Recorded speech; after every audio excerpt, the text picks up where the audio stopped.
សហរដ្ឋអាមេរិកអាចនៅពីក្រោយសៀមដូចនៅពីក្រោយអ៊ីស្រាអែលប្រកាសឲ្យគោរពបទឈប់បាញ់ប៉ុន្តែអ៊ីស្រាអែលនៅតែបន្តឈ្លានពានដោយដែលសៀមនៅតែមិនគោរពបទឈប់បាញ់នៅតែបន្តឈ្លានពានខ្មែរមែនដែរឬទេដោយយោងទៅតាមម្ចាស់គណនី Facebook ម្នាក់ឈ្មោះហុកណាវី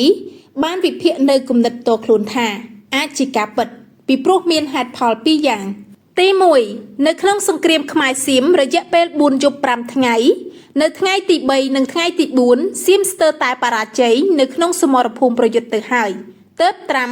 ចេញមកធ្វើជាអ្នកអន្តរាគមន៍ឲ្យមានបទឈប់បាញ់បើសិនជាតាត្រាំពិតជាចង់អន្តរាគមន៍ពិតមែនគឺមិនលើសពី3ថ្ងៃឡើយតែក្រោយសៀមប្រើប្រាស់យន្តហោះចម្បាំងអាមេរិក F-16 ទម្លាក់គ្រាប់បែកគ្រប់ធន់និងប្រើប្រាស់គ្រាប់បែកចង្កោមខុសច្បាប់សង្គ្រាមហើយខ្មែរនៅតែមានសមត្ថភាពគ្រប់គ្រាន់ដើម្បីទប់ទល់ជាប់ដោយមិនប្រើប្រាស់សភាវុធចិន KS-1C បាញ់ទម្លាក់ទើបឃើញតាត្រាំចេញមុខមកធ្វើជាប្រកាសឲ្យមានបទឈប់បាញ់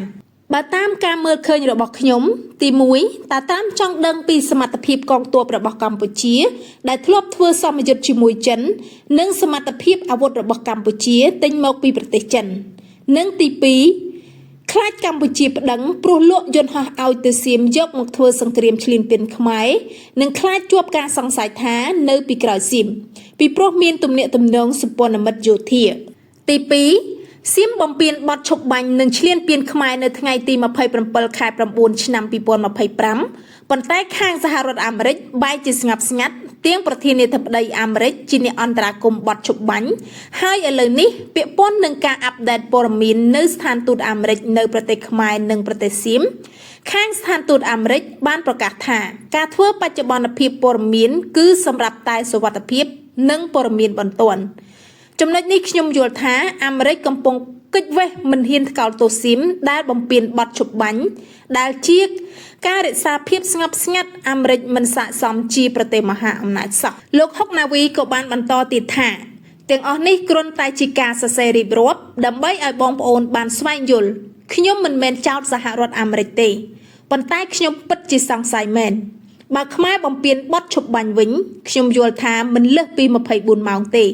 គេប្រកាសជាថ្កោលទោសមកលើយើងដាក់ទណ្ឌកម្មសេដ្ឋកិច្ចមកលើយើងនិងគ្រប់គ្រងសង្គ្រាមសៀមស្របច្បាប់តែម្ដងប៉ុន្តែសម្រាប់យើងវិញខ្ញុំខំតាមដានរហូតរយៈពេល4ថ្ងៃបែរជាថ្ងៃនេះទទួលព័ត៌មានពីខាងស្ថានទូត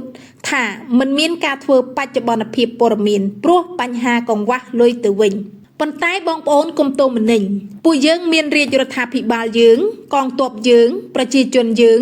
ចិត្តមួយគំនិតមួយដើម្បីការពារជាតិយើង